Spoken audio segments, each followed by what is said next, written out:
سر سب سے پہلے علامہ صاحب آپ سے آغاز کرنا چاہوں گا، اور جو ہمارا آج کا ٹاپک ہے روزہ کے وجوب کا فلسفہ و حکمت قرآن پاک کی نظر میں چاہوں گا کہ آپ اسی ٹاپک کے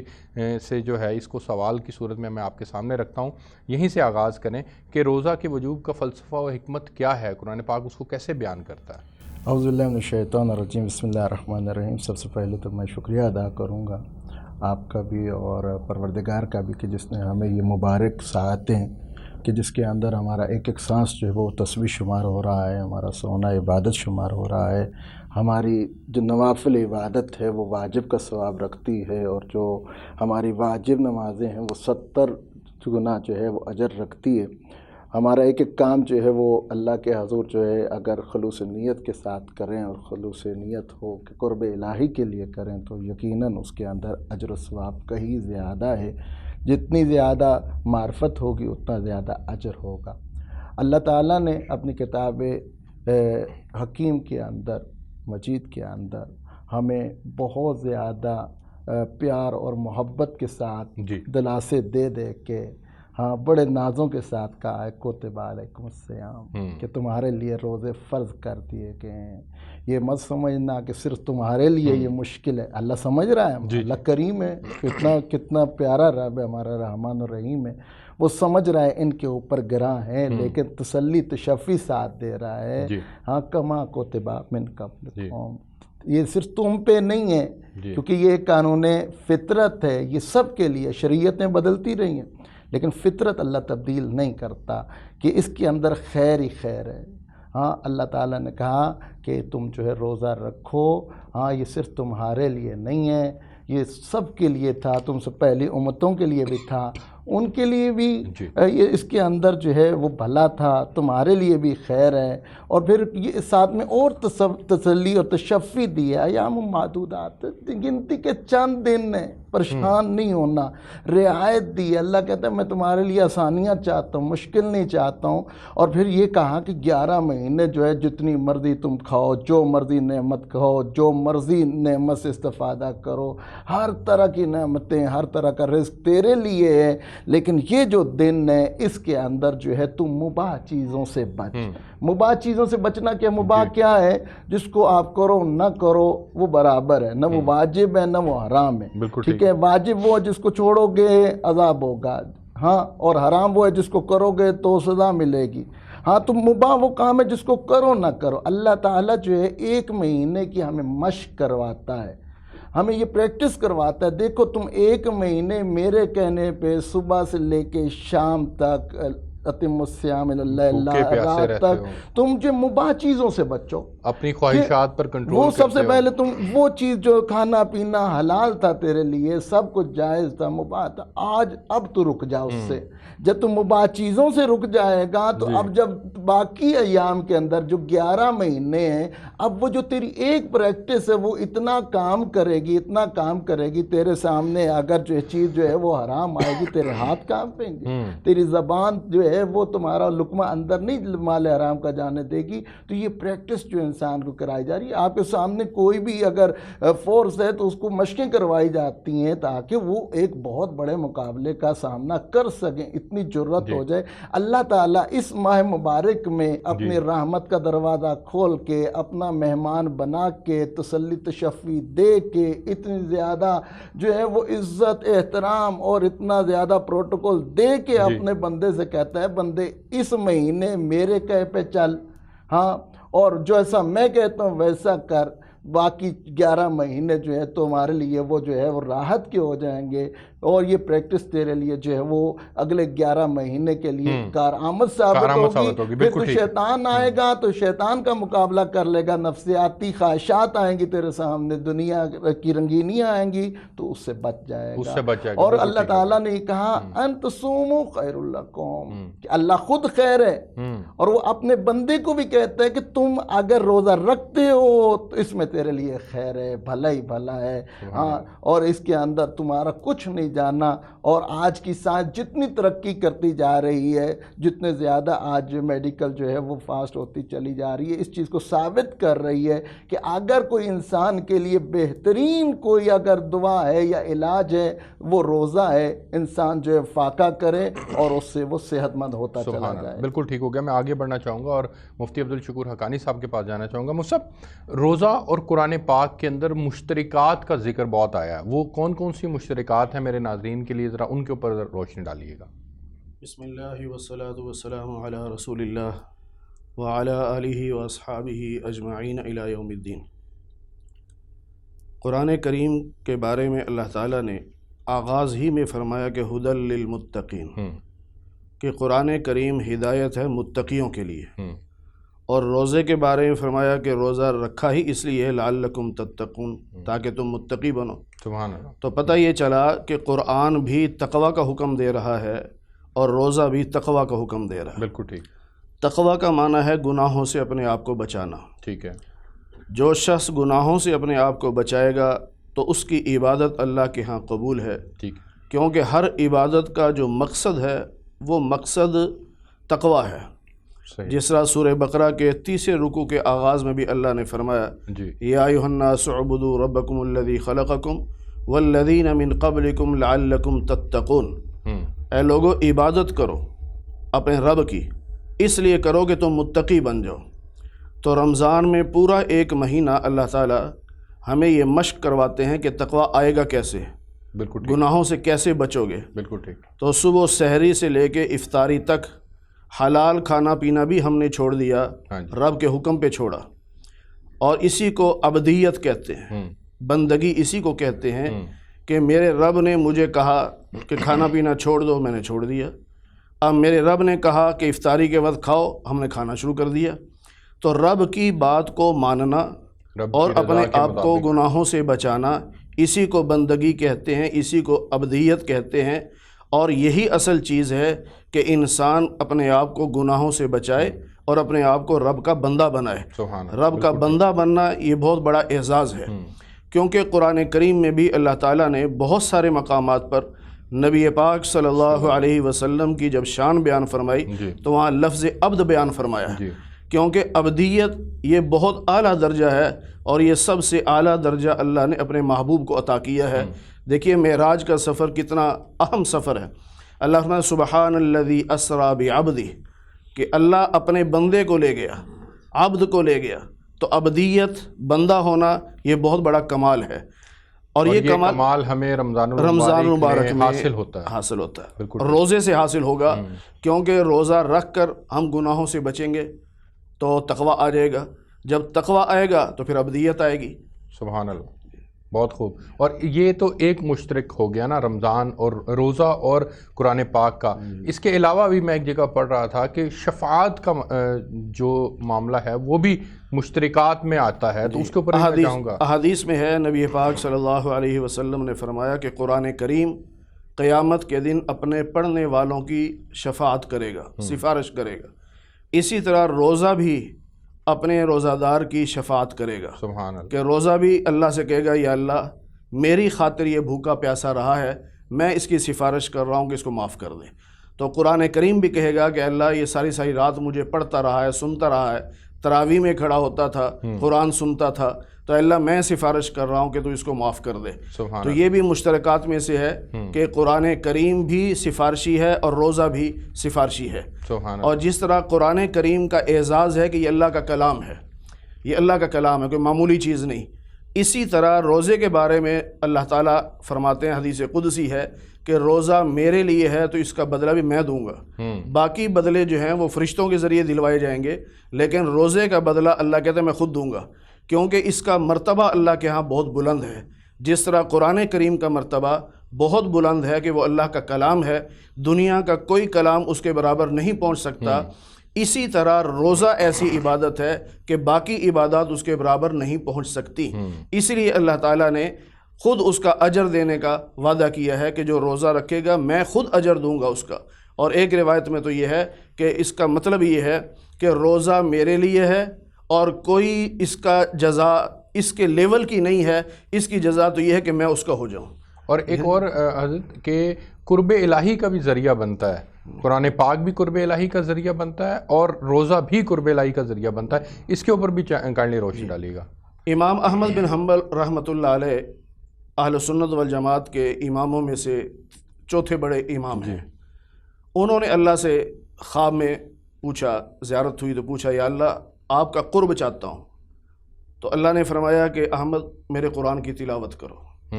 تو آپ نے یہی پوچھ لیا کہ یا اللہ سمجھ کے پڑھوں یا بغیر سمجھ کے؟ تو اللہ تعالیٰ نے فرمایا کہ میرا قرآن ایسی چیز ہے، سمجھ کے پڑھو یا بغیر سمجھ کے قرب مل جائے گا۔ سبحان اللہ۔ تو جب یہ قرب قرآن کے ذریعے مل رہا ہے، اسی طرح روزے کے ذریعے بھی قرب مل رہا ہے، کیونکہ اللہ نہ کھاتا ہے نہ پیتا ہے، اللہ تو پاک ہے جی بے شک، وہ تو نہ کھاتا ہے نہ پیتا ہے، تو کچھ دیر کے لیے انسان کے اندر بھی وہ صفت آتی ہے کہ سحری سے افطاری تک یہ بھی نہ کھاتا ہے نہ پیتا ہے، تو جیسی کسی کی صفت کو اپنائیں گے تو اس کا قرب بھی تو حاصل ہوگا۔ کوئی شک تو جس طرح قرآن کی تلاوت سے رب کا قرب حاصل ہوتا ہے، اسی طرح روزے کے ذریعے بھی اللہ تعالیٰ کا قرب حاصل ہوتا ہے۔ کوئی شک نہیں، اس میں آگے بڑھنا چاہوں گا اور مولانا محمد حسین گولڑوی صاحب کے پاس جانا چاہوں گا کہ مولانا صاحب جب ہم رمضان المبارک کے اندر قرآن پاک کی تلاوت کرتے ہیں تو اس کی اہمیت اور اس کی فضیلت کے اوپر آپ بھی تھوڑی سی روشنی ڈالیں کہ یہ کتنا امپورٹنٹ ہے کہ روزے کی حالت میں قرآن پاک کی تلاوت کرنا یا اوورآل رمضان المبارک کے اندر قرآن پاک کی تلاوت کرنا۔ اکثر ہم نے دیکھنے میں آیا ہے، بے شمار احادیث بھی اس حوالے سے ہیں کہ قرآن کی تلاوت کا جو رجحان ہے وہ علماء کرام میں بھی بڑھ جاتا ہے، وہ دیگر صحابہ کی زندگیوں سے اٹھا کے دیکھیں، اہل بیت کی زندگیوں سے اٹھا کے دیکھیں تو قرآن پاک کی تلاوت کا رجحان ہمیں ملتا ہے۔ اس کے اوپر ذرا روشنی ڈالیے گا۔ جی بسم اللہ الرحمن الرحیم، اللہم صلی علی محمد وعلی آلہ واصحابہ وبارک وسلم وصلی علیہ۔ یقیناً رمضان المبارک کا یہ مہینہ اور اس میں بالخصوص قرآن کریم فرقان حمید کا نزول، یہ امت محمدی صلی اللہ علیہ وسلم کے لیے رب تعالیٰ کی طرف سے خاص تحفہ ہے۔ نہ صرف قرآن کریم بلکہ دیگر جتنی آسمانی کتب اور دیگر جتنے صحائف اللہ رب العالمین نے نازل فرمائے ہیں وہ بھی اسی ماہ یعنی رمضان المبارک میں ہی اللہ نے عطا فرمائے ہیں۔ اور پھر کیونکہ اللہ کا قرآن کہتا ہے ذالک الکتاب لا ریب فیہ، کہ یہ وہ کتاب ہے، یہ وہ قرآن ہے کہ جس میں کوئی شک نہیں ہے، نہ ہی کوئی شبہ کی کوئی گنجائش باقی ہے۔ اور اس کو پڑھنے والا، جس طرح حضرت فرما رہے تھے کہ اس ماہ مقدس میں یعنی جو نفل پڑھتا ہے اس کا ثواب فرض کے برابر اور فرض کا 70 گنا تک بڑھا دیا جاتا ہے۔ اب اس میں جب قرآن کی تلاوت کی جاتی ہے، ویسے تو ہمیں ہر روز پڑھنا چاہیے قرآن کریم فرقان حمید کو، لیکن جب اس ماہ مقدس میں قرآن کریم فرقان حمید کی تلاوت کیا کرتے ہیں، اور حضور علیہ السلام جب ماہ رمضان المبارک کا مہینہ آتا حضرت جبرائیل علیہ السلام کے ساتھ اس کا دور کیا کرتے تھے۔ بالکل ایسے ہی ہے، اور اپنے آخری سال میں آپ نے 2 مرتبہ دور کیا۔ اس کی وجہ بھی یہی تھی، پھر آپ نے انڈیکیشن بھی بیان کی کہ مجھے ایسا لگتا ہے جیسے اس کے بعد جو ہے وہ میری ملاقات کا وقت ہوگا، اس طرح سے مفہوم ہے اس کا۔ تو اس میں کوئی شک نہیں ہے، قرآن پاک تو ایون رمضان المبارک کے اندر ہی اللہ رب العزت نے اتارا، اور سورہ بقرہ کی آیت کا ترجمہ بھی ہے کہ رمضان وہ مہینہ ہے کہ جس میں قرآن نازل کیا گیا، جو لوگوں کے لیے ہدایت ہے، حق و باطل کے درمیان امتیاز جو ہے وہ پیدا کرنے والے روشن دلیل ہے۔ یہ مفہوم بتا رہا ہوں قرآن پاک کی آیت کا، تو یہ اس میں تو کوئی شک نہیں ہے کہ یہ مہینہ بڑا امپورٹنٹ ہے، اور پھر اس مہینے میں قرآن پاک کا نزول ہوا۔ جی ہاں، ھدی للناس وبینات من الہدی والفرقان، ٹھیک ہے، یہ لوگوں کے لیے ہدایت ہے، ہدایت کا سرچشمہ ہے۔ اور جس طرح جو مشترکات کا بھی ذکر ہو رہا تھا، یہ جس طرح شفاعت کا ذکر ہوا، قرآن بھی شفاعت کرے گا، بروز محشر حکم ہوگا۔ ہم نے تو یہاں تک پڑھا ہے کہ ایک نورانی صورت میں، ایک نورانی شکل میں اللہ رب العالمین بروز محشر قرآن جو ہے نا وہ ظاہر ہوگا، اور ایک شخص کے لیے حکم ہوگا کہ بھائی اب دیکھیں قرآن کریم کو اللہ رب العالمین ایک نورانی صورت میں ظاہر فرما رہا ہے، اور خالق کائنات حکم فرمائے گا بھی جنت میں داخل ہو جاؤ، تو قرآن کہے گا مولا میں اس وقت تک جنت میں داخل نہیں ہوں گا جب تک اپنے پڑھنے والے اپنے ہر قاری کو اپنے ساتھ نہ لے کر جاؤں، یعنی جو مجھے دنیا میں میری تلاوت کرتا رہا ہے، ٹھیک ٹھیک ہے، میں یہاں پر پڑھنے والا ہے. حضور نبی پاک صلی اللہ علیہ وسلم کی حدیث ہے جس کا میں مفہوم ارشاد مفہوم آپ کے سامنے رکھنے لگا ہوں. آپ صلی اللہ علیہ وآلہ وسلم نے ارشاد فرمایا کہ روزہ اور قرآن کریم دونوں بندہ کے لیے شفاعت کرتے ہیں. روزہ عرض کرتا ہے کہ یا اللہ میں نے اس کو دن میں کھانے پینے سے روکے رکھا، میری شفاعت قبول کر لیجئے. اور قرآن کہتا ہے کہ یا اللہ میں نے رات کو اس کو سونے سے روکا، میری شفاعت قبول کر لیجئے. پس دونوں کی شفاعت قبول کر لیجئے. سبحان اللہ. دیکھیں کتنی خوبصورت بات آپ نے فرمائی ہے کہ بات وہی آ گئی قوموا لیلہا وصوموا یومہا، کہ جس نے اس رمضان المبارک میں راتوں کو قیام اللیل جو پڑھی جاتی ہے، نماز تراویح ایک بڑا خوبصورت یعنی ایک ایسا عمل ہے کہ جس میں قرآن کریم فرقان حمید آپ کو جو پورا سال میں جو نہیں پڑھ سکتا وہ کم از کم نماز تراویح آ کر پڑھے، اسے قرآن وہ سننا نصیب ہو. اور دیکھیں کہ جب نماز تراویح میں قرآن پڑھا جاتا ہے اور اس کے بعد پھر قیام اللیل پڑھی جاتی ہے، مدینہ النبی صلی اللہ علیہ وسلم چلے جائیں، حرم کعبہ میں چلے جائیں، یہ قیام اللیل کا باقاعدہ اہتمام کیا جاتا ہے. ہماری مساجد میں بھی الحمدللہ لوگوں میں اب یہ شعور پیدا ہو گیا اور یہ ہونا بھی چاہیے. قرآن کے ساتھ یہ محبت ہونی چاہیے کہ قرآن کریم کی تلاوت اس انداز سے کی جاتی ہے. اور اگلی بات جو میں عرض کر رہا ہوں کہ اس کی راتوں کو قیام کیا، اور قیام کس لیے کیا کہ اس میں قرآن پڑھا جا رہا ہے، اور دن کو روزہ رکھا. اب یہ مشترک بات وہ آ گئی نا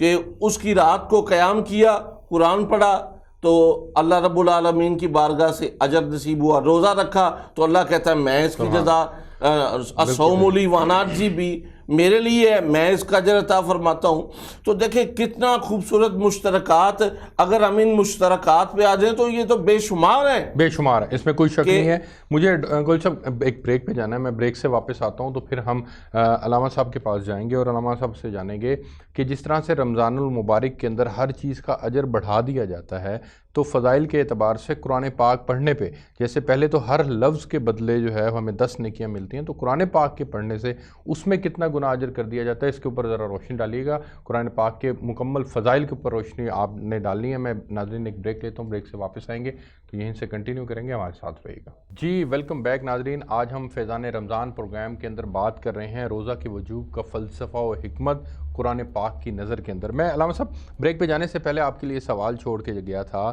کہ رمضان المبارک میں قرآن پاک کی تلاوت کرنے کی فضائل کیا ہیں، ذرا اس کے اوپر روشنی ڈالیے گا. جی ڈاکٹر صاحب، جیسے کہ میں نے پہلے بھی عرض کیا کہ یہ خیر و برکت کا مہینہ ہے اور اللہ تعالیٰ نے انعامات کی بارش کر رکھی ہے. رسول اللہ کا فرمان ہے کہ جس شخص نے ماہ سیام میں روزہ کے اندر یا کلی مطلقاً ماہ رمضان کا لفظ آیا ہے کہ جس نے اس کے اندر ایک آیت کی ایک لفظ کی تلاوت کی ہے گویا اس کو پورے ختم قرآن کا ثواب ہوگا. سبحان اللہ. یعنی ایک آیت برابر ہے ختم قرآن کے. تو اب جب یہاں پہ ہم پڑھتے ہیں بسم اللہ الرحمن الرحیم تو یہ ایک پوری آیت ہے، تو جس نے بسم اللہ الرحمن الرحیم ماہ سیام میں پڑھی ہے اسے ختم قرآن کا ثواب مل رہا ہے. اور پھر آگے آپ دیکھ لیں حروف مقطعات ہیں، ہاں الف لام میم آپ پڑھتے ہیں، صاد پڑھتے ہیں، یہ پوری ایک آیت ہے. یہ انعام دیکھیں نا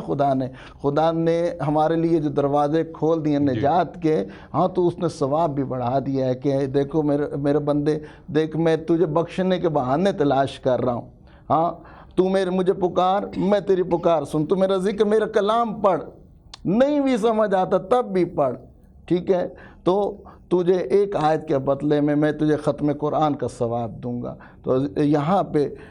ہم لوگ جو ہیں ہمارے لیے مشکل بہت سے لوگوں کے لیے یہ ہے کہ وہ قرآن کو اول تو تعلیمات، قرآن ایک دستور ہے، دستور زندگی ہے، ہم لوگ اس سے دور ہیں. لیکن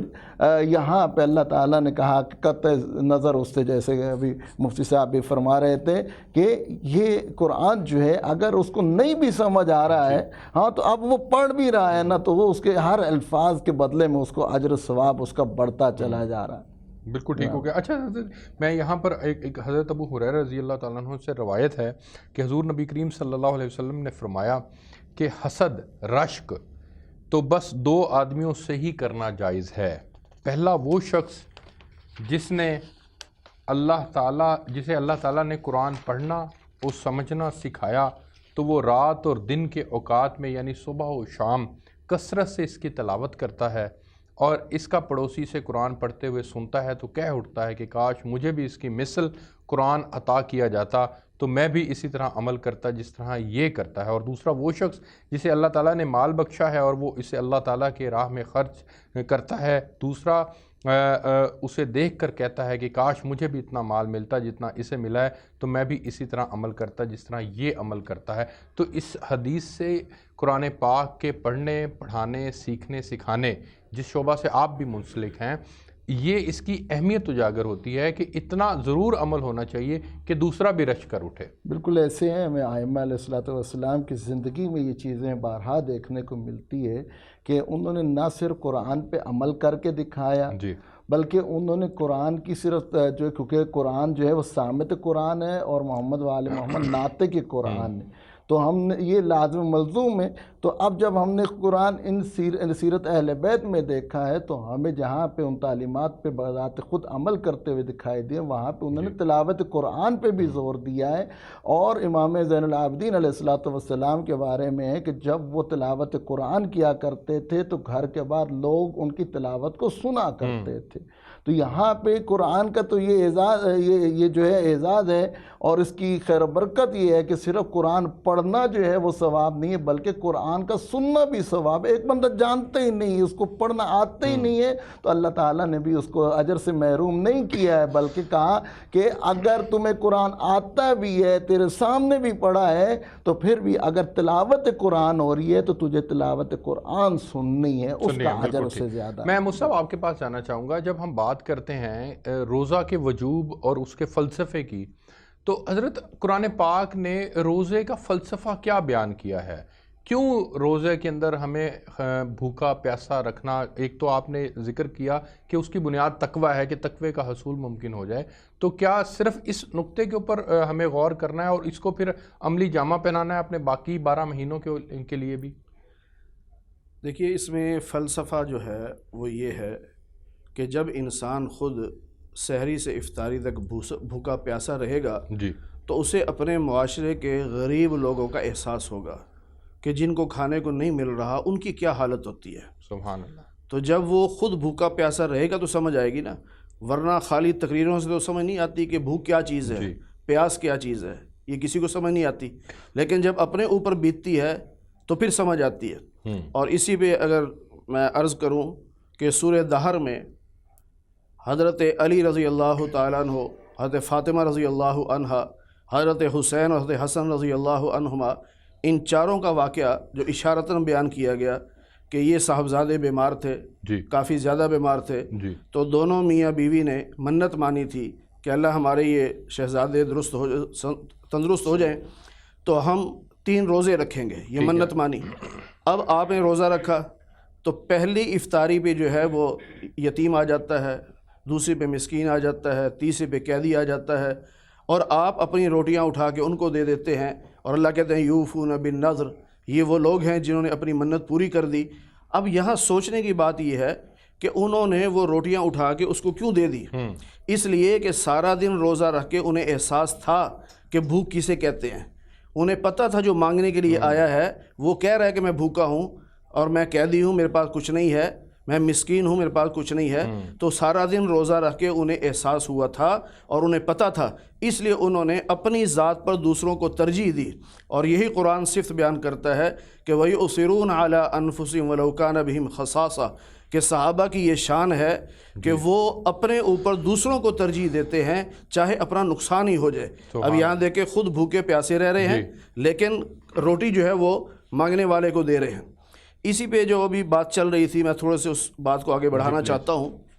کہ حدیث پاک میں ہے جو نبی پاک صلی اللہ علیہ وسلم نے خطبہ دیا تھا شعبان کے آخر میں، خطبہ شعبانیہ جسے کہا جاتا ہے کہ نفل جو ہے وہ فرض کے برابر ہو جاتا ہے اور فرض کا ثواب 70 گنا بڑھا دیا جاتا ہے۔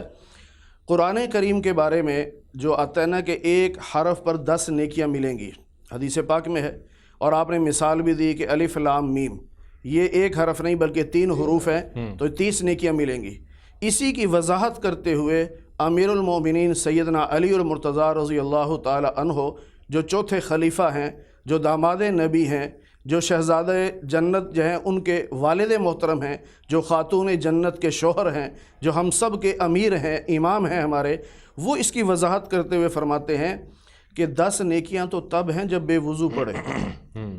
لیکن بے وضو ہاتھ نہیں لگانا قرآن کو، جیسے ہم بیٹھے ہوئے ہیں ابھی قرآن کو ہاتھ نہیں لگا رہے، مس نہیں کر رہے، لیکن پڑھ رہے ہیں، تو اس پہ اگر وضو نہیں ہے تو 10 نیکیاں ہیں، اگر باوضو ہیں تو پھر 1 حرف پہ 25 نیکیاں ہیں، سبحان اللہ۔ اور اگر نماز میں بیٹھ کے پڑھیں گے تو 1 حرف پہ 50 نیکیاں ہیں، نماز میں کھڑے ہو کے پڑھیں گے تو پھر 1 حرف پہ 100 نیکیاں ہیں۔ یہ عام روٹین ہے، لیکن رمضان المبارک میں چونکہ ہر نیکی 70 گنا بڑھا دی جاتی ہے، تو رمضان میں جب نماز میں کھڑے ہو کے ہم پڑھیں گے تو 1 حرف پہ 7000 نیکیاں ملیں گی۔ تو اندازہ لگائیں قرآن کریم کی تلاوت پر کتنا انعام اللہ تعالیٰ ہمیں دے رہے ہیں، اور خاص طور پہ تراویح کے اندر جب پورا قرآن پڑھا جائے گا، جو پڑھنے والے کو اجر مل رہا ہے وہی سننے والے کو بھی اجر مل رہا ہے، اور یہ بہت بڑا احسان ہے سیدنا فاروق اعظم رضی اللہ تعالی عنہ کا امت پر، کہ انہوں نے ہر آدمی کو چاہے قرآن آتا ہو یا نہ آتا ہو، امام کے پیچھے کھڑا کر کے تراویح کی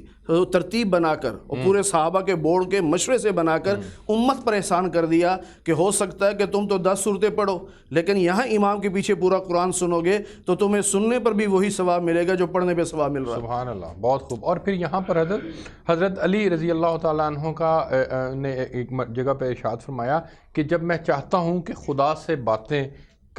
سے باتیں کروں تو میں نماز پڑھتا ہوں، اور جب میں چاہتا ہوں کہ میرا رب مجھ سے باتیں کرے تو میں قرآن کی تلاوت کرتا ہوں۔ یہ جو رب باتیں کرے اور پھر میں قرآن پاک کی تلاوت کرتا ہوں، اس میں بڑی گہرائی ہے حضرت اس جملے کے اندر، کہ قرآن پاک جو کہ ایک پورا مکمل ضابطہ حیات ہے، جو نہ صرف مسلمانوں نے جس سے فائدہ اٹھایا بلکہ دنیا کے تمام مذاہب اس سے فائدہ اٹھاتے ہیں۔ دیگر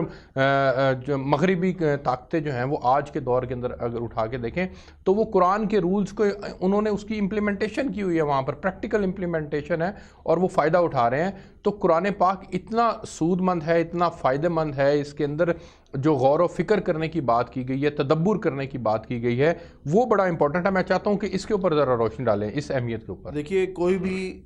مشینری جب مارکیٹ میں آتی ہے تو اس کے ساتھ ایک بک آتی ہے، جی، تو اللہ نے جب انسان کو دنیا میں بھیجا تو بک ساتھ دی ہے قرآن کریم، یہ بتائے گا کہ اس مشین سے کام کیسے لینا ہے۔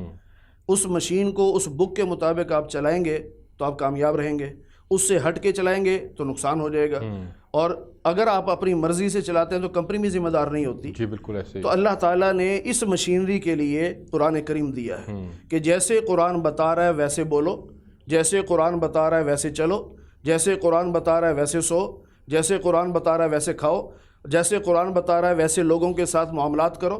آپ نے بالکل ٹھیک بات کہی، دنیا میں اس وقت جتنے بھی ترقی یافتہ ممالک ہیں ان سب کے رولز اور ان کی تعلیمات آپ دیکھ لیں، وہ قرآن کریم کی تعلیمات پر چل رہے ہیں۔ بدقسمتی ان کی صرف یہ ہے کہ ان کو کلمہ نہیں ملا، اگر وہ کلمہ پڑھ لے تو ہم سے بہت اچھے مسلمان ہیں، وہ قرآن کریم کی تعلیمات پر عمل کر رہے ہیں، اور ہمارے پاس کلمہ ہے لیکن تعلیمات نہیں ہیں۔ ہم قرآن کریم کی طرف جاتے ہی نہیں، اکثریت تو جاتی نہیں، اور جو جاتے بھی ہیں تو وہ اس پہ عمل نہیں کرتے۔ یہ خزانہ ہمارے پاس موجود ہے لیکن ہم اس کی قدر نہیں کرتے، اور حالانکہ ہم اگر اس کی قدر کریں تو آج مسلمان جس پستی کا شکار ہے اس پستی کا شکار نہ ہو، اور اس زوال سے نکلنے میں قرآن پاک ہماری مدد کرے۔ میں آگے بڑھنا چاہوں گا اور علامہ محمد حسین گولوی صاحب کے پاس جانا چاہوں گا کہ قرآن پاک میں ہم تدبر نہیں کرتے۔ قرآن کو ایک جگہ میں پڑھ رہا تھا کہ قرآن پاک میں تدبر نہ کرنا قرآن کو چھوڑنے کے مترادف ہے، تو اس کے اوپر ذرا روشنی ڈالیے گا کہ تدبر کرنا کتنا امپورٹنٹ ہے۔